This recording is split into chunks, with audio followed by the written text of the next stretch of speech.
I'll talk a little bit more about it, but you're going to see text messages. Gary mad that they're blowing money. Chris can't survive on his own, always needing money. Scott, a grown man, can't survive on his own, always needing money. Coming to get mama's credit card so he can go get some money out. Emily with her turmoil with her new husband and all that. In fact, you're also going to hear that Gary and Melody had to buy Emily and her husband the house up in Tennessee where they live. There was a lot of turmoil in this family.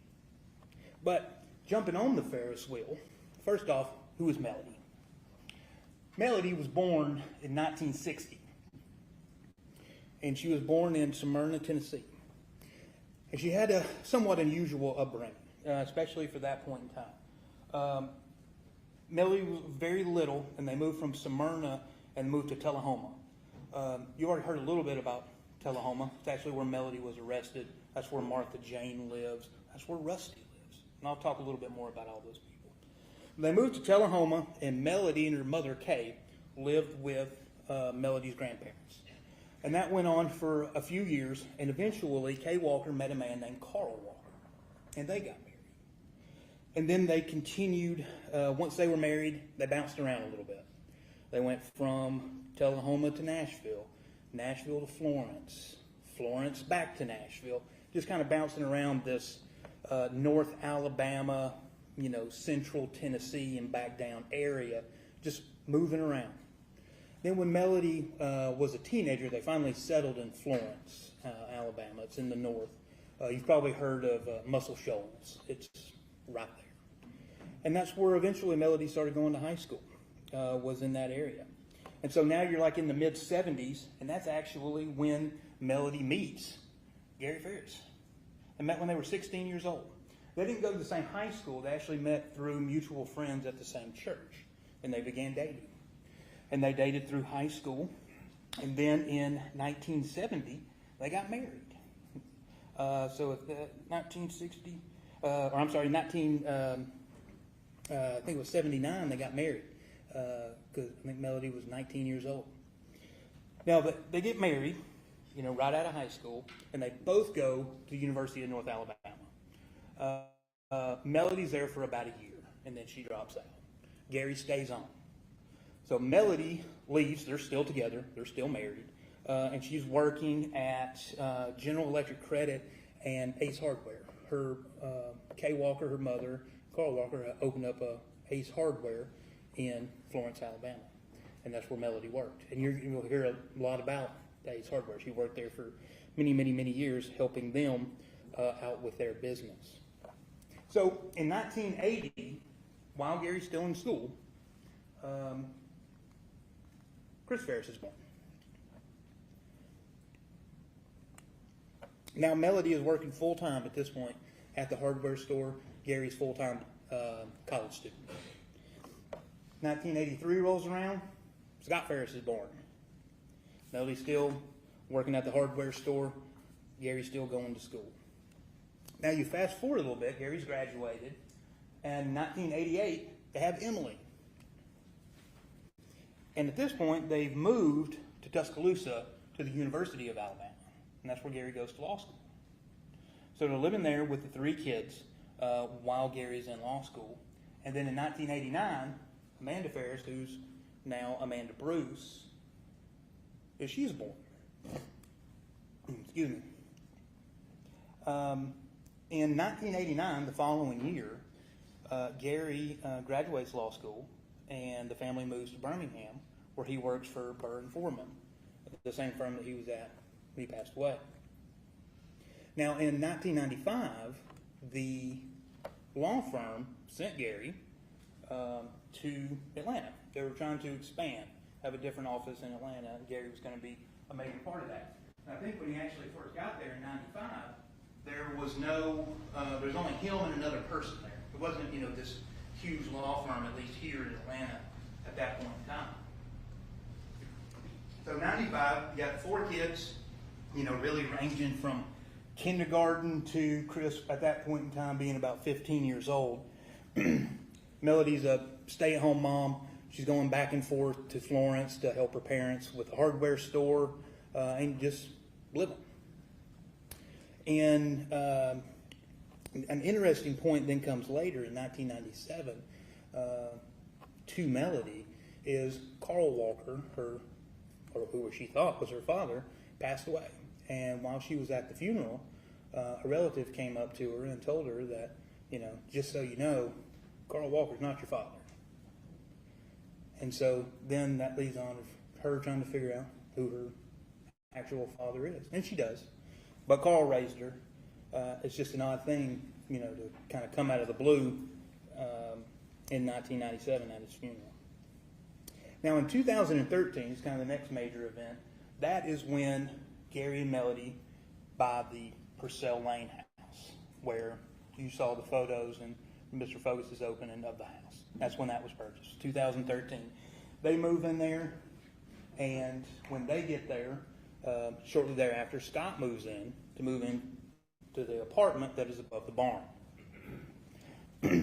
Now, all the kids, they also have kids and wives that are relevant to this case. And Scott was married to Jenna. And her name was Jenna Farris. Since Gary's death, they have, my understanding is they have divorced. She has changed her name. I'm not going to try to pronounce it. I haven't talked to her to figure out how she pronounces it. But that is, Jenna Farris was her name. Chris also has other children by another woman, and that is Ella Farris and Addison Farris. Ella, at the time in July, the 3rd, 4th, 5th of 2018, she was over at her friend Emma's house. And Addison was over at Melody and Gary's house on the 5th, on the 4th. She came over after the lake. And I'll go through the timeline. Emily, this is Chris Payne, with the prior difficulties of the family. Chris Payne was a little bit of that. And Amanda is married to Chad. Chad's the one I was telling you about. He's the one who talked about the Ferris wheel and about how there's always something going on, and basically this family is like a soap opera. That is Chad. And Chad also has a daughter by another woman, and her name is Cameron Bruce. Cameron is who was there with Addison on the 4th.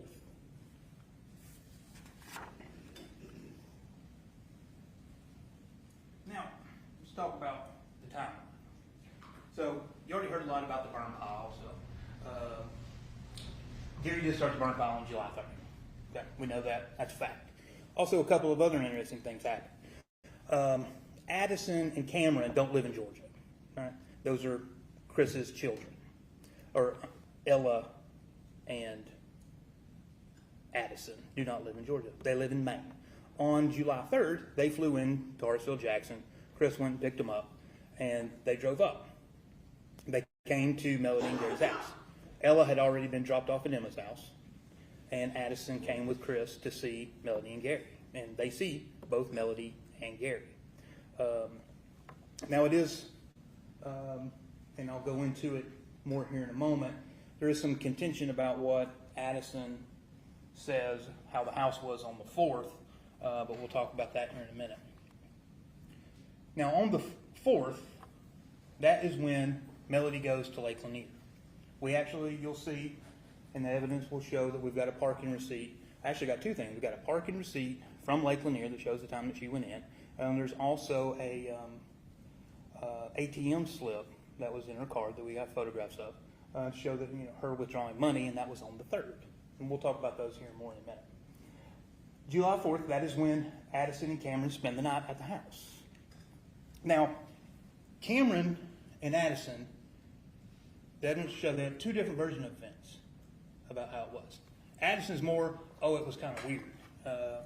Melody didn't want us to go outside. She made us go to bed early. Cameron will testify that they did go outside. They went and saw the horses. Nothing was weird. We actually snuck out of the house at 10 o'clock, went to the hot tub, were in the hot tub for a while, came back in, went to bed. Nothing really out of the normal. The reason, you'll also see that some evidence from Addison. There's a text message to Melody from Addison that says, hey, can we spend the night tonight on July the 3rd? And Melody responds, says, no, not tonight. And we'll have to uncover the reason for that, do the evidence. I don't want to speculate here as to what that was. But we do know that that is true. She said, no, not tonight. And she spent the night the following night after they got back from Lake Lanier. On July 5th, that is where things with this case get interesting. The remains are found on the burn pile. Now, that day started, Melody grocery shopping, the kids are there. But to sum it up, what it's really going to show is the girls wanted to ride the RTV. Melody says, go downstairs and ask your grandpa. They called him Big Daddy. Go downstairs and ask him. He's not there. I don't know where he is. So they start looking for him. Eventually, Amanda comes over because what originally the plan was is Melody, Amanda, Addison, and Cameron, they were going to have a day together. They were probably going to go eat lunch. They had talked about potentially going to get their nails done, and basically just having a girls' day together. Now, when Amanda got there, they all began looking around the house. Can't find it. Gary's nowhere to be found. His car's still there. But none of this is super out of normal. Gary was a workaholic. Sometimes he would take Uber so he didn't have to drive. He essentially would be gone, for days. He may come home, he may not. And we'll get into their relationship here in a minute. So no alarms were really raised at this point. Now, Scott comes over, and that's where things do get interesting. When Scott gets there, he comes in the house and immediately goes downstairs. After proclaiming to the family something along the lines of, "Where's the gun?" And he goes downstairs, then returns and says, "The gun's gone." Now let's talk about this gun. I call it the magic gun because Scott Farris is the only person to ever see this gun. There's nobody else, only him. You'll hear evidence that he found it in the drawer while he was looking for a remote to help the DirecTV man. And then he found the gun. He gives a very detailed description of it. And that's it. Nothing else. And this was a few months before July when he had the DirecTV. Actually, I think it was the beginning of June, so about a month before is when Scott sees this gun. And he claims he has no idea. He's never seen this gun before. It's very strange. This gun is here, and he didn't know anything about it. But he also didn't do anything about it. Now, 6 years later, this is where Jenna Farris kind of comes in and is interesting. 6 years later, she gives an interview to the district attorney's office claiming she also saw a gun in the basement that you saw in Mr. Fogus's opening, where Gary was. However, this gun looked completely different than the one Scott described and is in a completely different location than where Scott said it was. So these are the only two people that have seen this gun, and the guns they described don't even match each other, and one of them talked about it 6 years later. Now, after Gary's remains were found, he was taken down to Georgia Bureau of Investigation Forensics Department to the crime lab, and that's where an autopsy was performed. But after July 5th, 2018, 348 days go by. Melody's not arrested at this point. She's interviewed several times. I believe the evidence will show that, or I believe that the state will be playing those interviews for you, so you'll actually see Melody testifying and answering law enforcement questions. But 348 days pass. Now in that 348 days, you'll see evidence they were doing audio testing. What that was is they put a ballistics dummy in the living room of the house, and they shot it with a revolver. And they had members of the Cherokee Marshal's office, as well as some sheriff's office, out there with decibel readers at different points. They were out at the barn, they were out by the road, and they were also in the house, measuring what the decibel was for firing this revolver into this ballistic dummy. And then they moved the dummy downstairs, and they shot it a bunch of times downstairs. And you're going to see all this. They're going to play all the videos of them doing the shooting and recording the sounds and all that. Diving in the lake, you're going to see they brought out the Cherokee Sheriff's Department to dive into the lake to see about where the gun was. Didn't find anything. recording Melody's phone calls. And we'll talk more about this momentarily. Rusty, because you already heard about him, agreed with Detective Hayes that he would put some kind of app on his phone and record all their phone calls. And he did, for months. You're going to hear a lot of those. Also, during that 348-day time, Scott and Chris are interviewed several times. Sometimes Scott and Chris are interviewed together, at least on one occasion, and several times Scott is interviewed alone. And then, on June 12th, over 11 months later, the crime lab issues the autopsy report, saying that Gary was the manner of death and the cause of death. Well, the cause of death was gunshot. The manner of death was homicide. And it took them 11 months to issue that report. You'll see, especially when the forensic pathologist who did the autopsy, when he testifies, they weren't waiting on anything. They knew that it was Gary. The forensic, the dental forensics had already come back. It was already Gary. But for some reason, unknown. And you'll see, this happens a lot in this case. There's a lot of unknown, and we'll talk about that. No idea why it took 11 months to issue the autopsy report. No idea. But 6 days later, Melody gets arrested.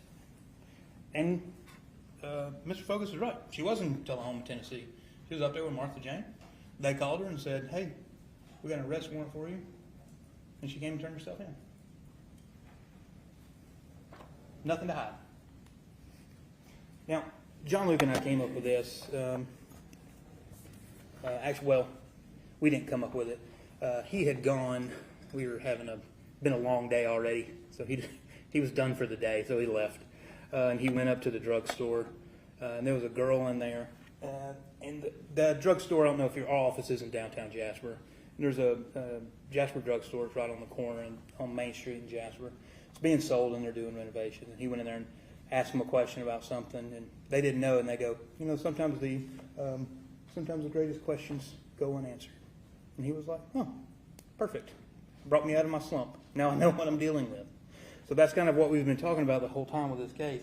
Because so many things, you're going to be asking yourself so many times in this case, how did this happen? How did this happen? How did this happen?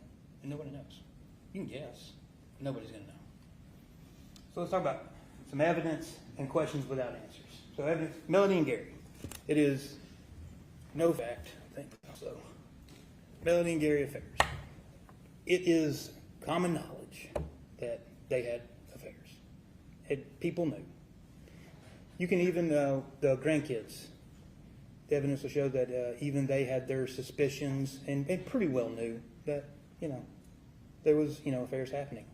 Melody did. Yeah, she was having an affair with Rusty. Gary did.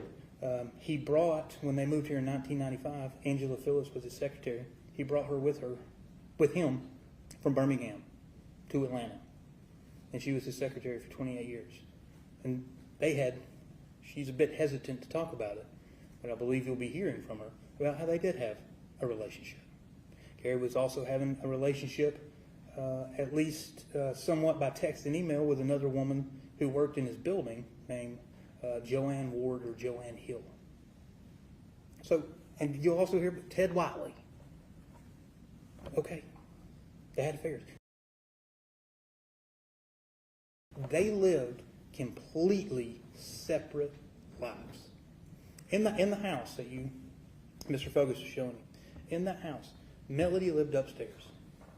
You saw the house, and it may not be in evidence, but you saw it. That place looks like Southern Living magazine, decorated to the nines. Melody did all that. She lived upstairs. Gary lived downstairs. It was just how they had done it. It had always been that way for years, ever since the 90s. They lived two separate lives. They would sometimes go days without even seeing each other, without speaking to each other. They didn't really talk, didn't really communicate. They did. They had kids. So they had to have some interaction together. They went and saw Emily and Chris's daughter. Her name's Olivia, when she was born. They still did Christmases together. So they did some of these family things together, but for the most part, they were just married people who did their own thing. And Melody did her thing, and Gary did his thing. And it was just what worked for them. Now, granted, with the affairs, it wasn't something that was flaunted in their faces. You know, you try to keep some level of discretion. But it was known. And it was just how they lived. Now, Melody's interviews, I expect that you'll be seeing those interviews. And really, the only thing I want to point out of that is Melody is very blunt, very to the point. She's just who she is. She's a hard woman. And that's how she comes off, and that's how she is with law enforcement. She's very matter of fact. Here is what happened, here's what I was doing. That's just how she is. But one of the most important things that she says in her interviews, in the very last interview that she ever gave to law enforcement, last thing she ever said to law enforcement was, "I just want my family back." Forensics. There's a good bit of forensics in this case. Some is pretty interesting. I want to talk to you. I didn't want to do any of the photographs, but those blood drops that were talked about by Mr. Vogus, you're going to see that there is blood. Well, let me back that up. You will see there is a substance leading down to the basement. You're going to hear from the GBI Lana Coffee. She sprays Blue Star, which is a substance that is supposed to reflect when it's blood. Now, that's a whole other thing. You're not going to hear anything about that being tested, of whose blood it is, even if it is blood. Now, you go down the stairs. They did take a swab, but they find some little drops of blood. Some of them are about as small or even smaller than 1 centimeter on the floor. Take a swab of those, send it off. That was Gary's blood. Those blood trails never lead out of the house, upstairs or downstairs. You also, the bullet. We're going to be talking a lot about the bullet. How there's no textiles found on the bullet that is found in the basement. We also have our own forensic pathologist who will be testifying about what his opinion is regarding the manner and cause of death of Gary. And we may also end up calling an additional ballistics expert, depending on how things play out with the ballistics expert who's going to testify for the GBI. But that is just a wait and see. Text messages, the text messages to Terry Braswell. Mr. Fogus said that in his opening, the "Hope you die a gruesome death." It is a text message. We expect Terry Braswell to come in here and testify. We'll be able to cross-examine him about that text message. However, we do know one fact, is that text message was sent 2 years before. So it wasn't something that was done in July of 2018 or even June of 2018. Years before. Especially see text message between Gary and Scott about their tumultuous relationship, especially involving money. Gary sending Scott, "I better have my debit card back." Also see Melody and Scott, they used to text back and forth a lot. And recorded phone calls. You're going to hear all those calls with Rusty. Now, also with finances. Now, while that house was very nice, and it was like $1 million house, and it's decorated to the nines. And yeah, we've actually got some of Gary's pay stubs, and after taxes, he was bringing home $20,000. Can't remember if it was every 2 weeks or every month. But that home, mortgage to the hilt. Debt high, cash low. Gary stopped working, this family's over. And that's exactly what happened. Gary passes away, you're going to hear, first thing that happens to the house, foreclosed. Didn't have enough money to pay for it. Cars, gone. everything put in storage. So while they made a lot of money, they blew a lot of money. Now, Gary did have some good investments. He had a 401k with his law firm, 401k, profit sharing with the law firm, insurance, life insurance, things like that. But, all those aren't accessible cash that you can use. So Gary had to keep working to fund this lifestyle. Now, questions without answers. Where was Gary shot? When Dr. Gooding testifies, she's going to have a drawing of a skeleton. And it's going to show the ribs, and it's going to show he was shot somewhere here. Is it the front or in the back?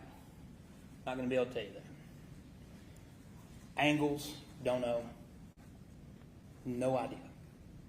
Also, and that's just where was he shot on the body. Where was he shot in the house?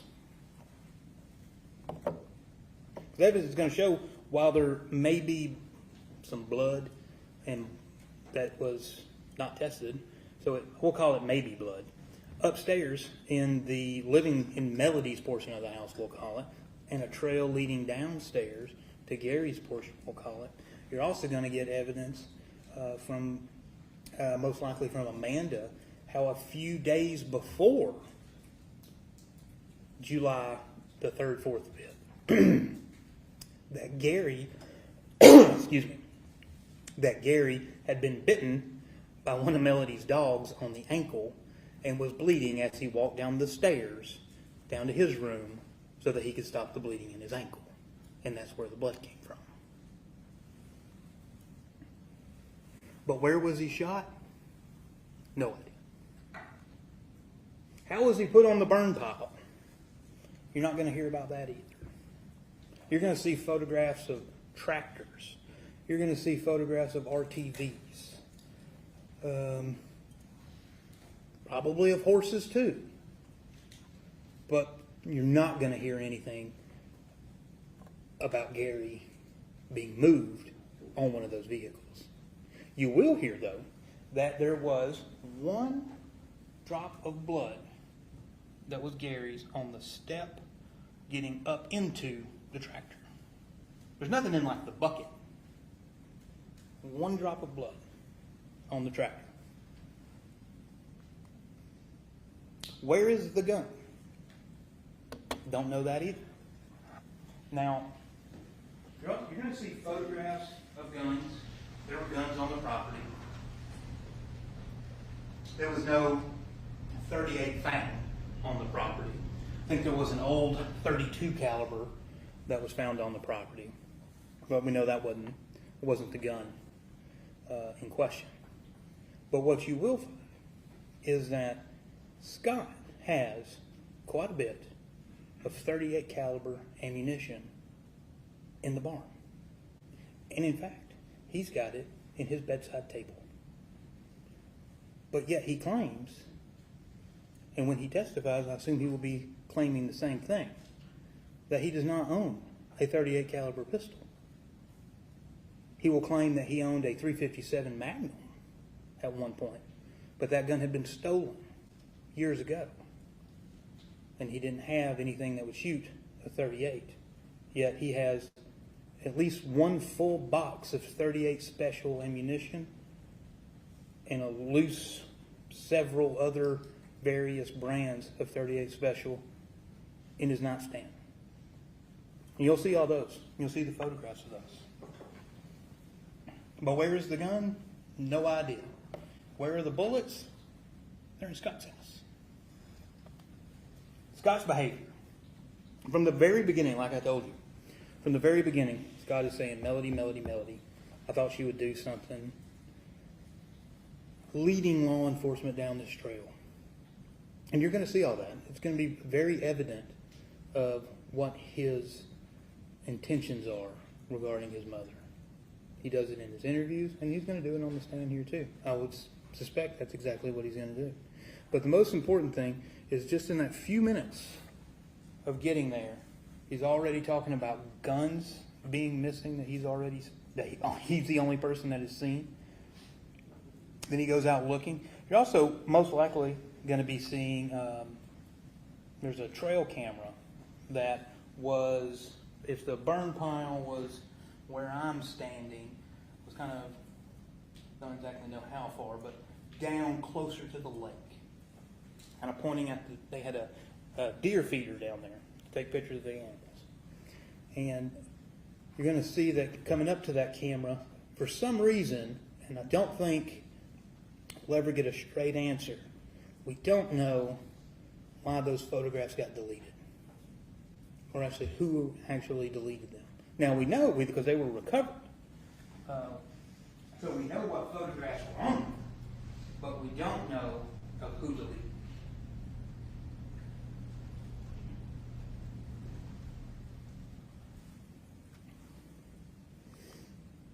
Now, you heard the judge talking about, before you took your oath, about what reasonable doubt was.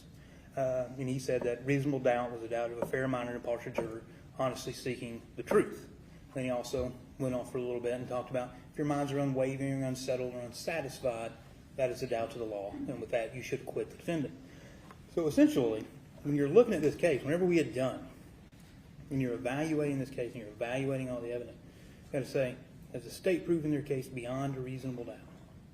Now, what a reasonable doubt is that you have a doubt that you can put a reason to.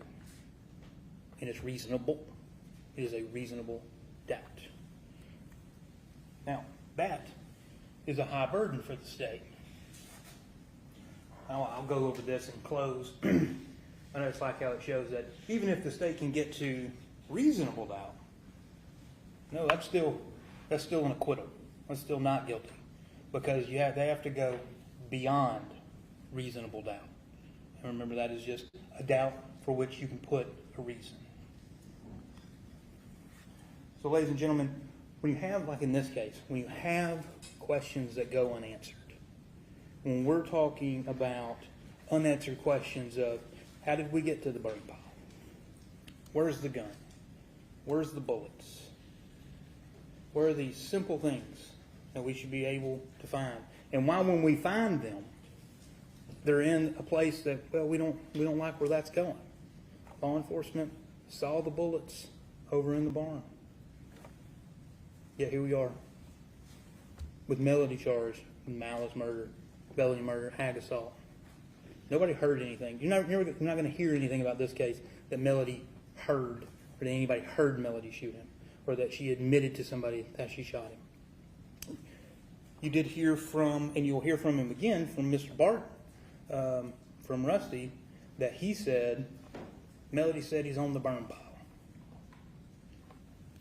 And what Mr. Barton changed, and he'll be under direct and cross-examination in this case, is what he changed. He didn't change what she said. He changed when she said it.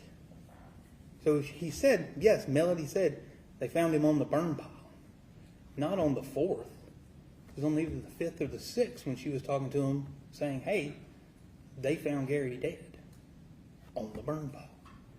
Rusty didn't change what he said. He told him when he said it, he got it wrong, and he corrected himself. So, ladies and gentlemen, when you have unanswered questions in a case like this, really the only answer is not guilty. Thank you. All right, Mr. Fogus, you got witnesses ready? I do, Judge. The first one is by agreement of stipulation, Judge. All right, go ahead.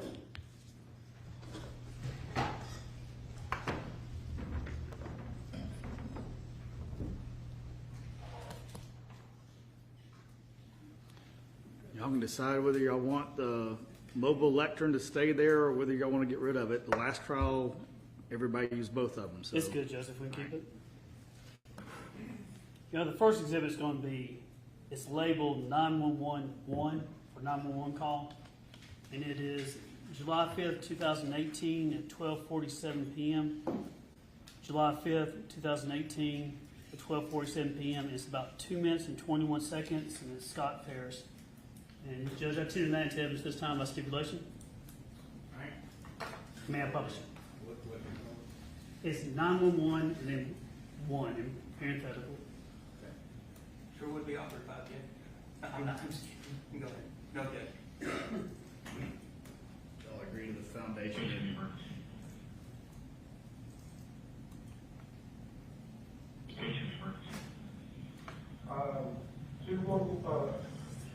Two one five five for sale, Blaine. My father has come up missing, and we just searched the property. It's a small farm, and I just found something near the farm that doesn't. He was burning brush. Now there's stuff in the fire that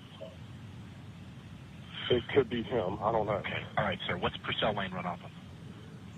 It's right off of Birmingham Road. You said 2155 Purcell Lane, that's correct? Yes, sir.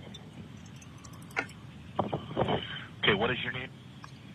Scott Farris, Farris. What's a good callback number for you, Scott? 404-861-2667. How old is you said your father? Yes, sir. How old is He just turned 68 on the 68, yeah. 68, okay.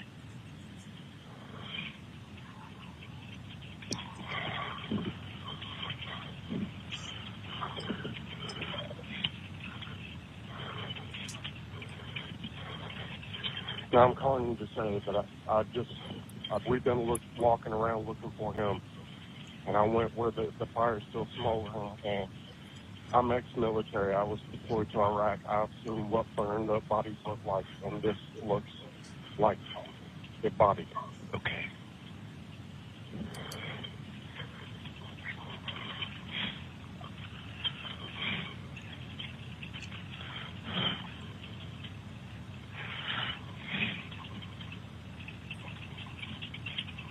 All right, sir. I've got him on the way out there for you. I'm going to send the police and the fire department out there. Just try and lead everything that you can, the way you found it down there, and we've got him on the way out there for you. Okay. Okay. Okay. Is there anything else I can do for you, sir? No, that'll be it. All right, sir. Thank you. All right. Bye-bye. Bye-bye.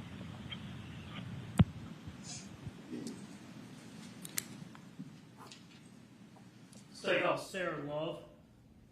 Sarah Love.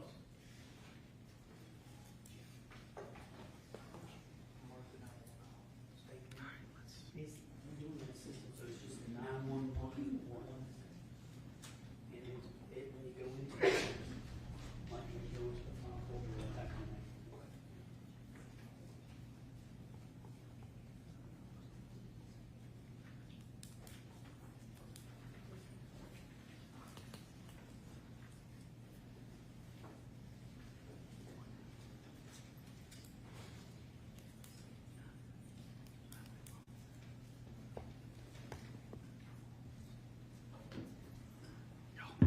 Stand up and stretch. That's you right there, Captain.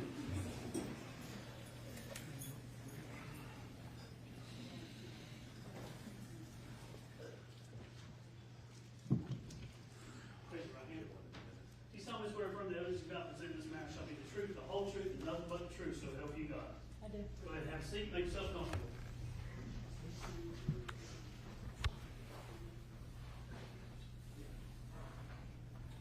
State your full name for the record. Sarah Jane Love.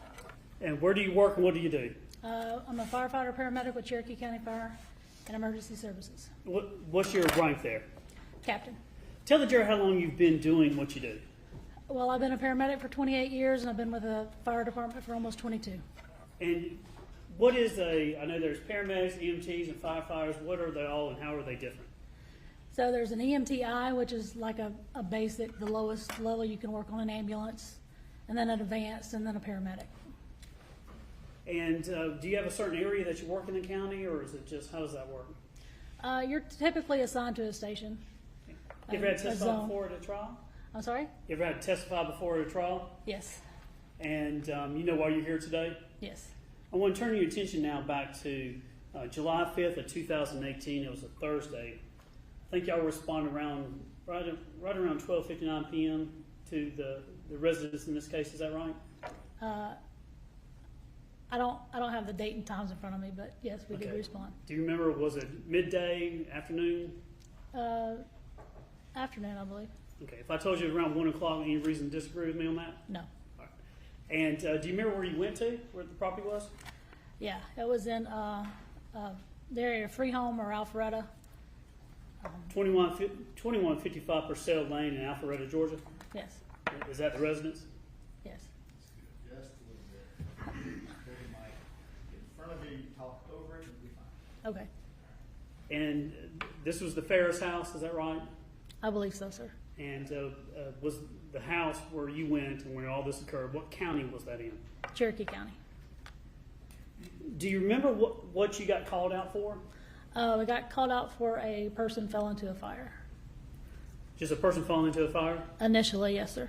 Now, as you were heading out there, tell the jury just kind of what did you pack up, what did you take, and what did you expect to see? Well, we responded with the fire truck and the ambulance. I was on the ambulance that day.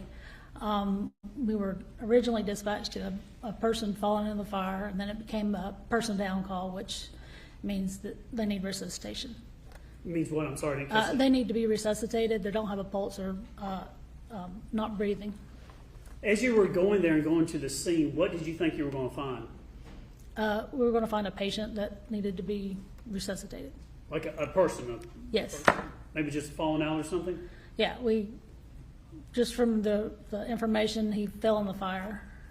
When you got there, do you remember seeing anybody from the family, a son or not? Yes, somebody met us at the end of the driveway. The driveway was pretty long, so the guys on the fire truck were getting onto the ambulance with us to ride in, and there was a gentleman there at the end of the driveway said that he would show us where the body was at. Were y'all there first before law enforcement, the sheriff's department? I believe so, but they wasn't far behind us. How long did it take you to get there from the call? The call came out about 12:47. Did it take you very long? I don't believe so. I don't have my reports. I don't know exactly how long. Was it a short drive? Fairly short, yeah. And when you arrived, just kind of tell the jury what you remember seeing and what was going on. So initially we stopped at the driveway, picked up the, what we found out later was the gentleman's son. He was telling us that he had been in Afghanistan and he had seen burned bodies before and he knew what they looked like. And I was trying to get information about if he was, breathing, if he was alert at the time, or, more information about the patient. And he just kept saying that over and over. And then when we got to the house, he rode in the back of the ambulance. When we got to the house, he walked us around to the back side of the house to a large burn area. When you first met with, who's going to be Scott, we believe, the son, Yeah. when you first met with him, when you were talking to him, were you trying to ask him questions to see if he would answer them? I was just trying to find out what kind of condition at the time we assumed a patient was going to be in. If we were going to be working a cardiac arrest or just treating a burn patient or what we were going to find when we got around to the back. Was that because you thought there was going to be a human being there? Mm-hmm. And did you, when you were asking him questions, was it his state of mind? Was he telling you stuff? Was he able to tell you things? He just kept saying over and over that he knew what a burned body looked like, and I was asking him more like, was he breathing and was he conscious? And he just kept saying he knew what a burned body looked like.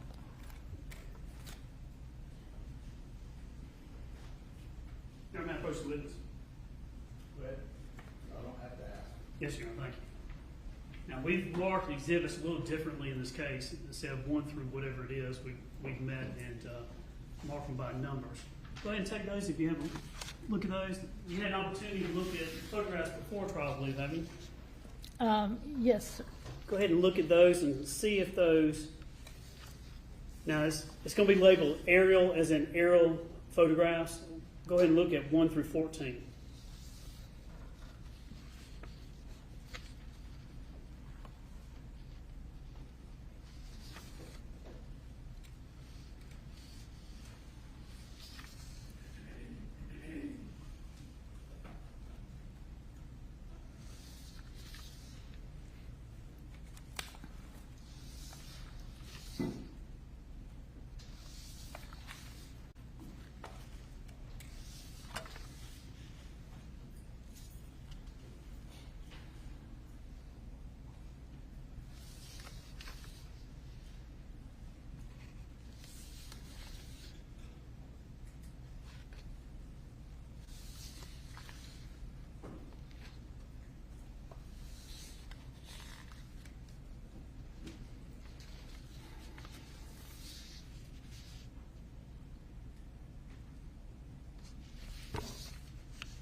Are those photographs, aerial 1 through 14, do they fairly accurately represent the area that we're talking about?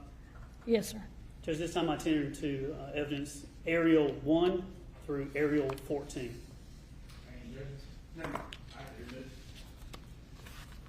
Judge, after we didn't I just publish them without asking permission? That's fine. Anything we can do. You should see on your screen there, this is aerial 1. Do you see that? Yes, sir. By looking at the screen, this is just showing from the courthouse to the scene. Can you tell the jury about how long, how many miles it is, approximately normal drive, how much time? From the courthouse, 34 minutes and 16 miles. About 34 minutes or 16 and a half miles, is that right? Yes, sir. And Purcell Lane, what area of the county is that in, Cherokee County? That'd be the northeastern corner. And what is that, what type of homes and things are out there? Nice homes? Yes, fairly large homes. Expensive area? Yes, Affluent sir. area, I guess is what I'm trying to say? Yes, sir. And where were you coming from when you went there?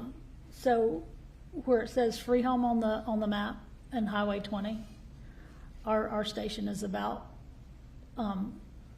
very close to Highway 20 at that where you would have turned off of Highway 20. Our station's right there.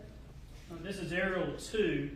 This is showing coming down the road, Purcell Lane, as you come down Purcell. And you, was the driveway where you picked up Scott, was that at the kind of right there where Purcell Lane is and the driveway meets? Yes, sir. So do you remember the long driveway going up? Yes, sir. So did you meet Scott down here or up in the driveway? Where was it? At Purcell Lane. The fire engine's too big to get down the driveway. All right. So the ambulance stopped there, and the crew from the fire truck jumped on the back of the ambulance. So everybody hopped in the ambulance and went up the Yeah. driveway? Yeah. Aerial 3, this is just an overhead Google map showing the property is. How would you describe this property if you could say, this is the type of property, this is what it was like? It's a very large, nice property. Couldn't really see the house at all from the road, from the trees. It's a very large property. We've taken some aerials about a year later, some drone photographs that you've been able to review. And this is aerial 4, so this is a snippet, if you would, from an aerial. Does this kind of look like the area that you went to on July 5th of 2018? Yes, sir. I was more or less looking in the back, talking to the son. So I wasn't paying a whole lot of attention to the driveway, but yes, sir, that is the. As we look at aerial 4, this photograph on the left of the screen is this big long driveway. Do you see that? Yes, sir. As aerial 5, as you move up the driveway, is it correct to say that there's a road or driveway that goes to the right to the barn, but y'all went straight up to the house? Correct, sir. And then aerial 6, is this an aerial showing the pond? Yes, sir. Is this the house behind the trees here? It appears to be. Yes, sir. How about that? Aerial Yes, sir. 7? Yes, sir. That is the house. Aerial 8, just another overview. Now, when you parked, and again, this is about a year later, but as you walk, did y'all walk around as where my mouse is on this item that's here, this white item? Did y'all go around this side, this left side, if you were facing the house? Yes, sir. I believe so. And then as you came around, did you come over to the back side where the burn pile was? Yes, sir. We did.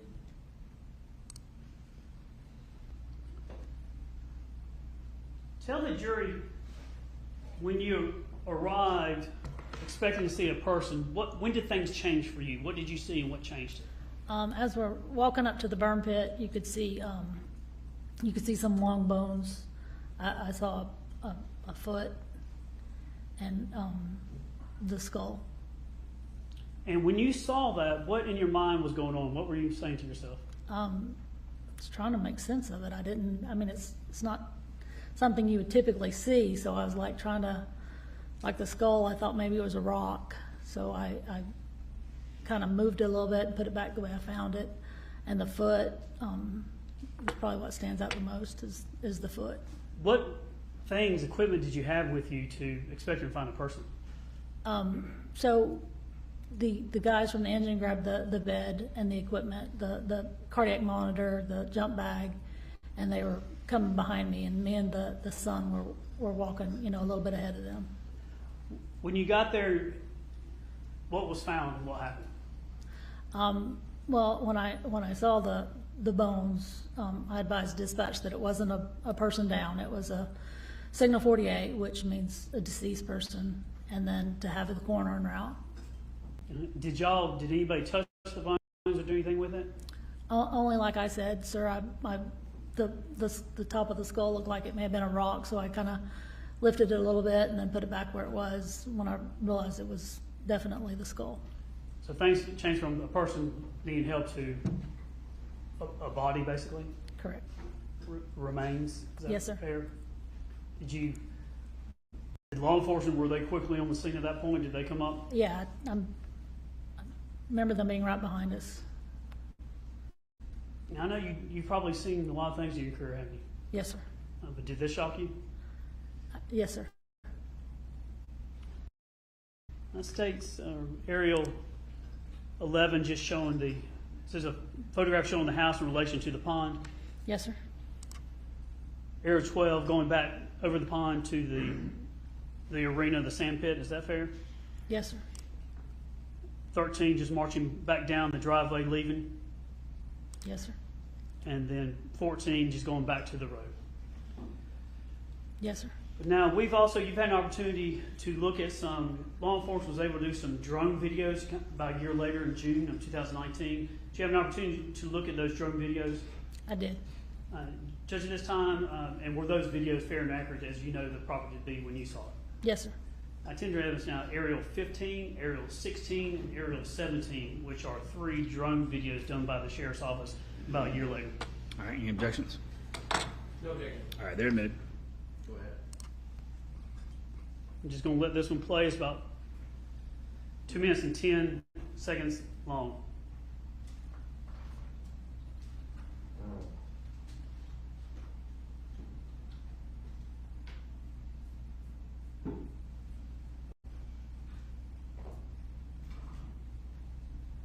Just may we dim the lights or it's not? Dim the lights, no better.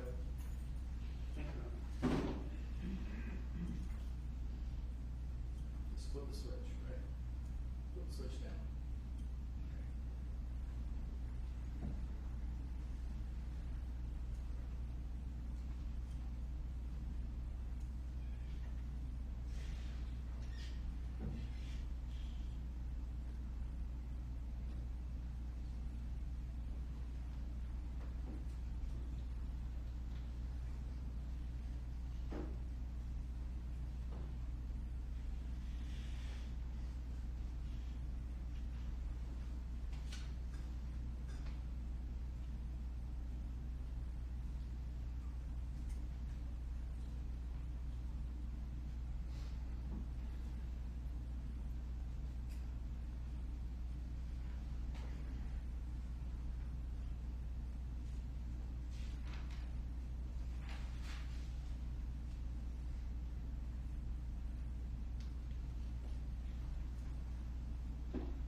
We play now aerial 16, which is about 7 minutes and 13 seconds long.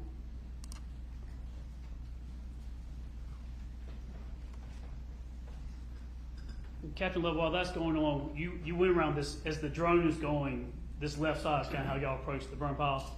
Yes, sir.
talking about, I know this is about a year later, but is that the area of the burn pile? Yes, sir.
Captain Love, on State's Exhibit Aerial 16, roughly right at 7 minutes, is this a view showing from the burn pile to the house?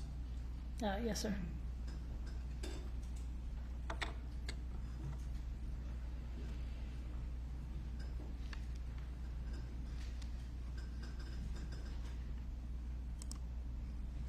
Next is State's Exhibit Aerial 17, which is 4 minutes and 27 seconds. Another drone video.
And Captain on State's exhibit aerial 17, roughly at 3 minutes and 45 seconds, is it showing 2 doors on that side of the house on the basement level?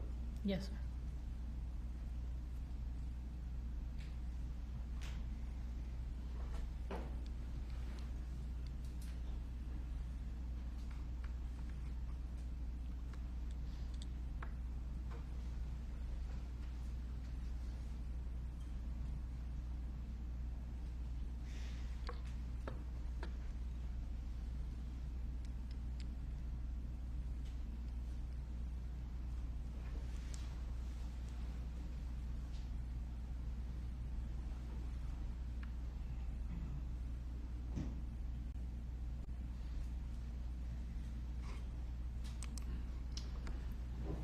After you realized what you were dealing with, did you turn the scene over to law enforcement? Yes, sir. No further questions, Your Honor. All right. Anything? Yes, Your Honor. Like, you need to replay the video?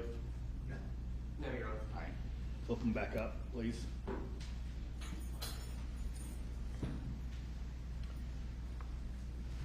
Good afternoon, Captain Love. My name is John Luke Weaver, and I represent Melody Farris in this matter. And it is Captain, correct? Correct. Okay. So on that day, you responded with who? Me and my partner, Kenny Holland, were on the ambulance. On the fire truck was Jacob Kinney and Megan Hamilton. Okay.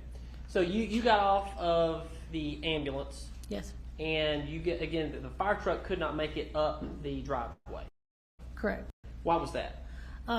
Because of the weight of the fire truck, we don't typically drive the fire truck on driveways. If it's a long driveway, they'll either have to walk or they'll jump in the back of the ambulance with us. And on that call, they jumped in the back of the ambulance. So you get out, you've got your pack, you don't really know what you have at the time, as you testified to earlier, but you walked up the driveway and you encountered, who did you encounter?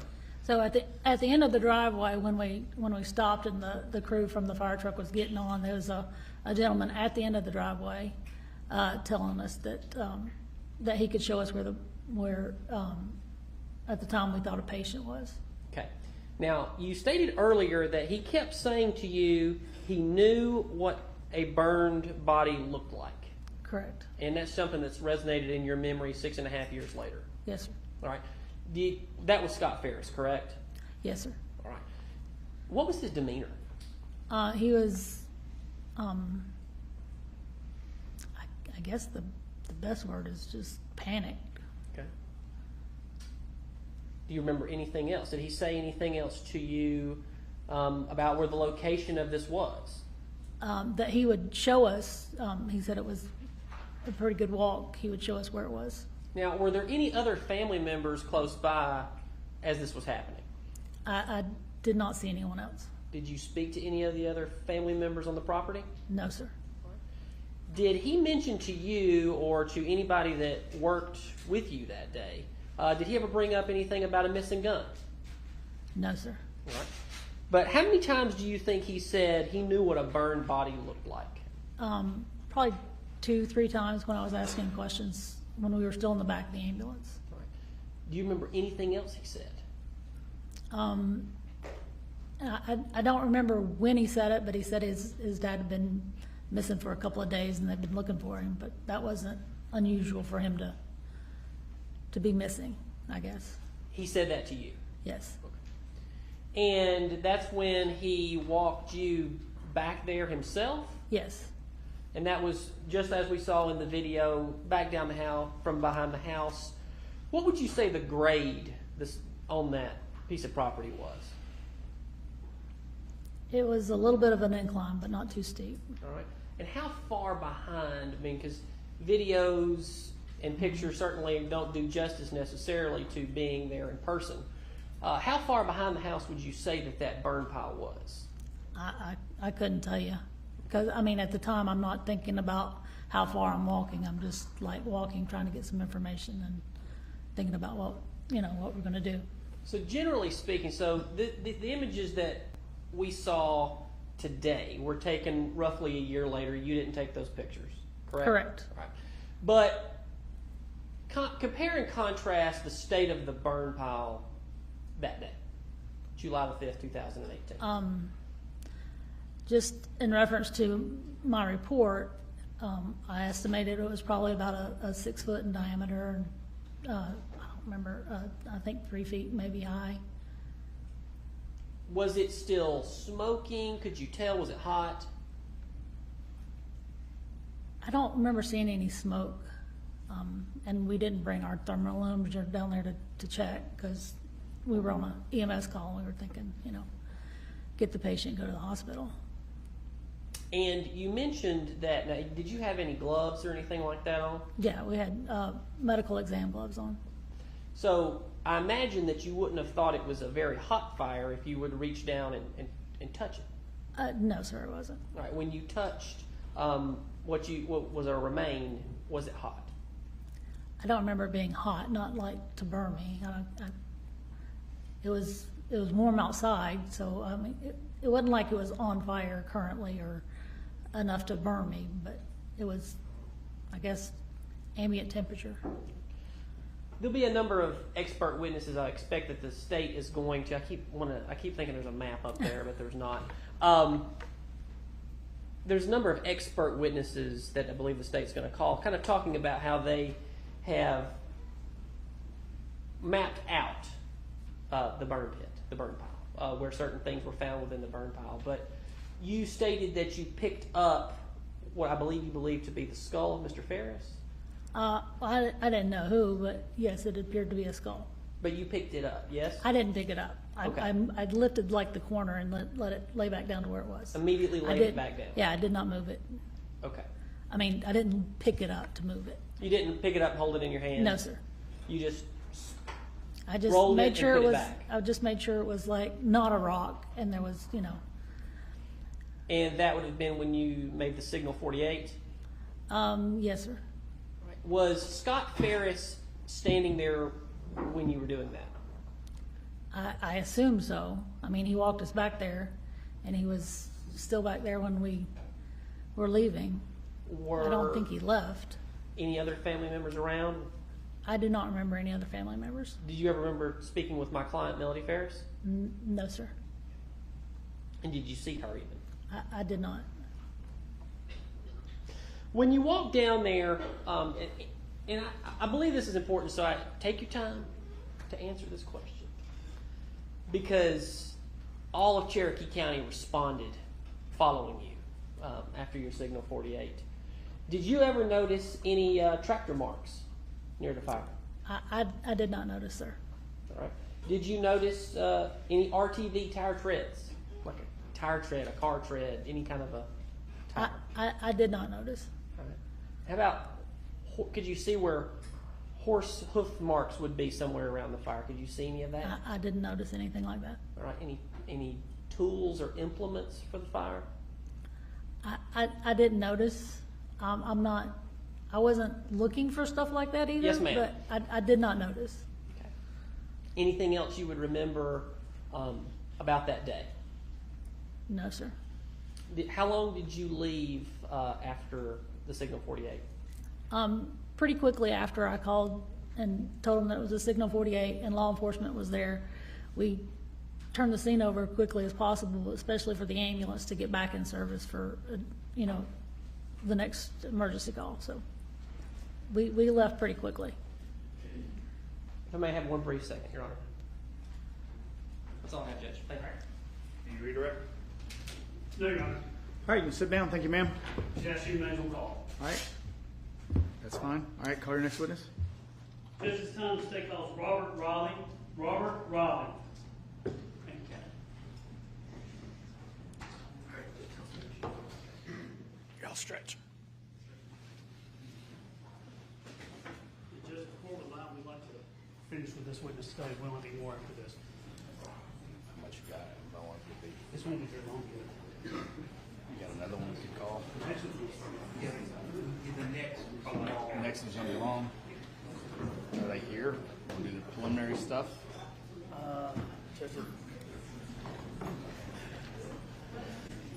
Sir, raise your right hand.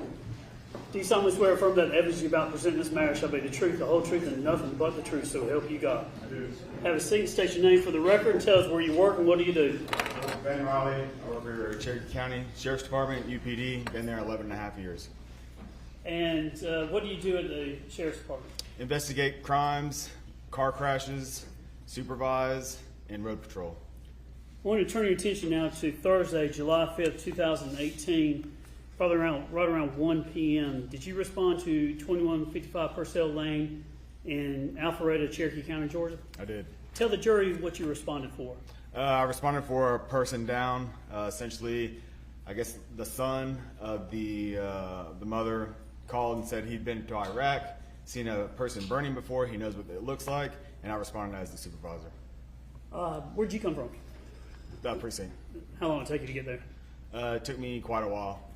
And when you respond, what do you remember seeing there? There was some family outside, and there was another deputy at the front porch. You got your cell phone with you? I do. Is it on? Yeah. Do me a favor, the judge allows. Can you Google what day of the week is July 5th, 2018? Judge, you okay? I've got a calendar.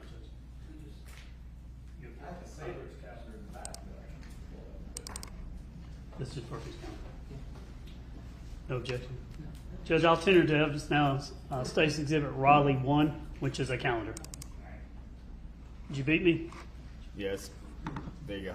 All right, so looking at State's Exhibit Raleigh 1 for your name and your one exhibit there, number 1. July 2018, Tuesday, Wednesday, Thursday, so you respond July 5th, which is a Thursday, Yes, sir. about 1 o'clock. Yes, sir. And do you have an opportunity to review State's Exhibit Raleigh 2, which is just a portion of your video from your patrol vehicle? Yes, sir. Is it fair and accurate and describe you pulling up the driveway? Yes, sir. Judge, at this time I'm tendering to evidence State's Exhibit Raleigh 2, which is a clip from his patrol vehicle video. Okay. Tendering to evidence this time. Go ahead. This you? Yes, sir.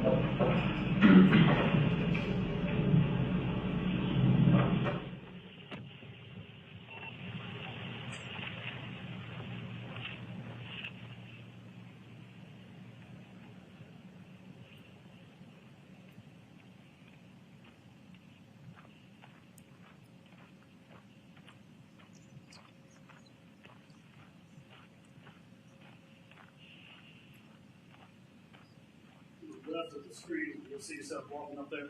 Yes, sir.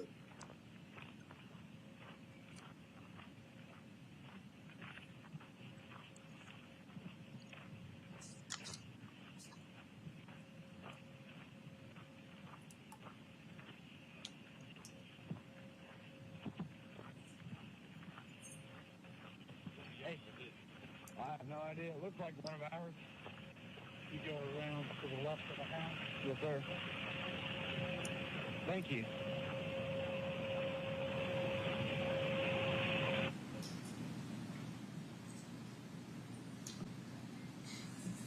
When you arrived, where did you go? I went to the left side of the house And where'd you end up? and inside the house. Did you go in the, who did you see in the house? Did you see Melody Farris, the defendant, in the house? Yes, sir. Now let the record reflect, is this the defendant that you saw in the house? You know, I believe so. Okay. If I It's tell you 6 that- years ago. Yes, sir. All right. She looked like the person that you saw. Yes, sir. When you went in, where was she at? She was on the outside, and then she came on inside. Did you clear the house? I did. Tell the jury what clearing the house is. So clearing the house is anytime you go on scene, you need to make sure that nothing else is inside the house, and that's just standard operating procedure, what we do. When you walked in, did the defendant go and get anything from the house? Yes, sir. And what was that? She asked if she could enter the house. She forgot to get 2 rings that were inside a drawer, and I allowed her to do so. And we went inside the house. She went into a junk drawer and pulled out 2 rings and put them on her ring finger. Where was this in the house? Do you remember? It was on inside the kitchen. Kitchen area. Yes, sir. And then after that, what happened? And then she left. She went back outside. At any point while you were out there, were you, I guess, tasked with doing security or making sure nothing was getting moved, things like that? Yes, sir. And did you ever smell anything? Yes, sir. Tell the jury what you smelled. Just like cleaning solution, like bleach. It was a very faint odor. Remember anything about a candle? Yes. The candle was reflected in my report. I can't remember exactly the candle.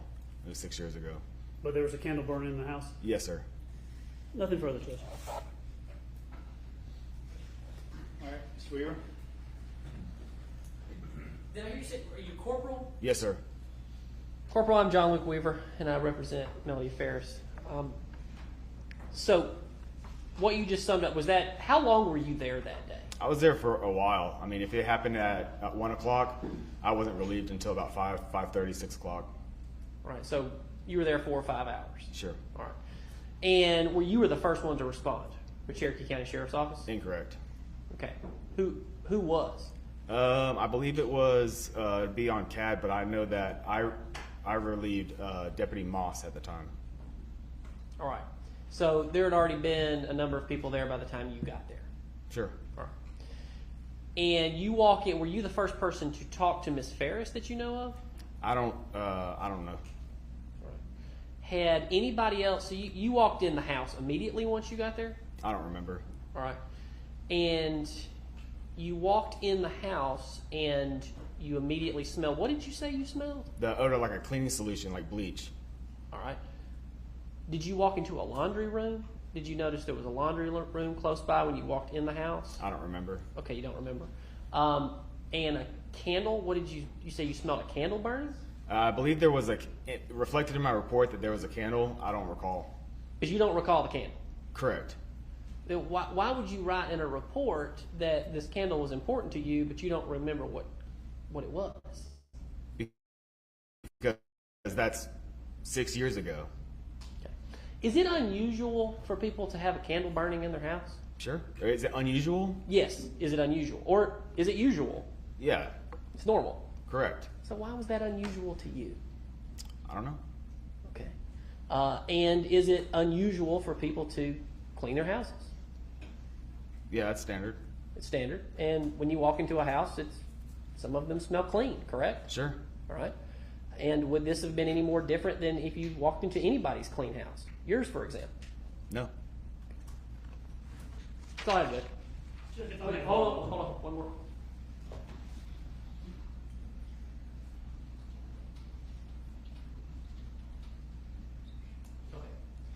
All right, so you cleared this house, yes? Correct. All right. And was anybody else with you? I believe Deputy Moss. Okay. And when you cleared this house, did you notice anything else out of place? I don't know. Okay. Did you notice any blood splatter? No, sir. Did you notice any droplets of blood? No, sir. Did you notice a bullet surreptitiously placed in the floor in the basement? No, sir. Okay. Nothing else. You just noticed maybe the smell of, you say bleach, maybe. Yeah, cleaning solution, bleach. And a candle. Yes, sir. But you don't remember what the candle smelled like. No. Okay. Anything else? Fair. All right, Chris. Thank you, Hunter. Debbie, I want to follow up on this candle. I think you were in the kitchen, is that right? Correct. And you said it's been 6 years? Yes. Don't remember everything? Don't. Did you write a report? Yes, sir. Are you taught to write something significant or important to put in your report? Absolutely. Would it refresh your memory, your recollection, to be able to look at your report and see what you said or wrote down about the candle? Yes. Judge, may I approach? Now, with all this technology now, I have the reports on my laptop. So what I want you to do is take my laptop, just hold it to yourself. Is that your report? Yes, sir. Do me a favor, go ahead and just read it to yourself. Don't read it out loud. Go to the section at the bottom there where it talks about the candle. All right, now being in the kitchen, there was a door. Where was the candle at? I don't remember it was a big house. I don't remember exactly where the candle was. Okay, you remember what room it is? No, sir. What do you now recall what you wrote in your report where the candle was? Yeah, the candle was being lit in front of the basement door. Now approach on. Basement door. Yes, sir.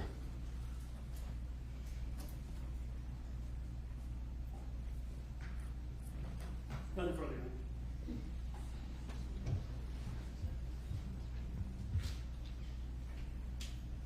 Did you take any photos of where this candle was? No, sir. Are you aware of any being taken of this candle? I'm not sure. Okay. Did you ever look in the dining room where the candle was? Again, I couldn't even tell you where the dining room was. Right. And you couldn't tell me where the laundry room was either. Correct. That's all, Judge. All right, anything else? No, Your Honor. All right, you can step down. Thanks, sir. All right, Just gonna be approached. Just good. all right.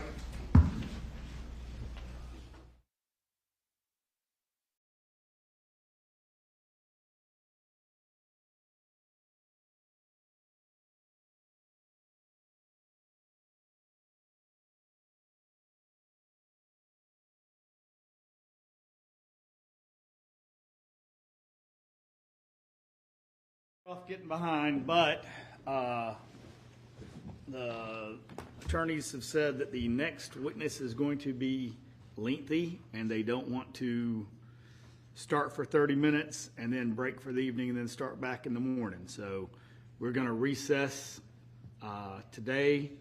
Y'all report back in the morning at, I want y'all here at 8:45 in the jury room. So that means y'all need to get here before that downstairs. There'll be someone, like I said, at your parking spaces. Does anyone know where are they under the deck? Does anyone have any idea? Drive around till you see someone who will direct you where you're supposed to go, or you see cones. There'll be some orange cones when you come in. I believe they're going to be under the parking deck. So when you pull in straight from the street entrance, go under the parking deck, and I think it'll either be under the parking deck or that first row in front of the parking deck. But they're probably going to put them under the deck in case we have weather, and that way y'all are not in the rain. So look for the orange cones or tape blocking off. There should be someone there directing you where to go. That way you don't have to worry about having a place for y'all to park when we have hundreds of people here throughout the trial. It's critically important, everything I've told you so far about not talking to anyone about the case, looking up anything about the case, the witnesses, the parties, reviewing anything about the trial. There is multiple sources of what y'all have already observed on the internets right now. Don't watch any of it. If someone brings it to your attention, ignore it. If it pops up in your feed, ignore it. All those things. And again, if anything significant happens, let us know, and we'll address that in the morning. Does anybody have any questions or concerns about what y'all are supposed to do between now and tomorrow? If there are any issues that come up overnight, if someone gets sick, something like that, call the jury phone number, leave a message. They'll check the phone first thing when or send an email to them, whatever they want you to do. But check in with that, and they will call you in the first thing in the morning and give you all direction on what to do. And we will bring you in and accommodate whatever we can, how best we can. All right, anything else we need to take up before I dismiss the jurors? All right. I told the bailiff to instruct y'all if y'all want to bring in some snacks or drinks or things like that. Y'all can use bailiff can put them in my fridge. Anything else? All right, and we'll recess for the day. See y'all in the morning.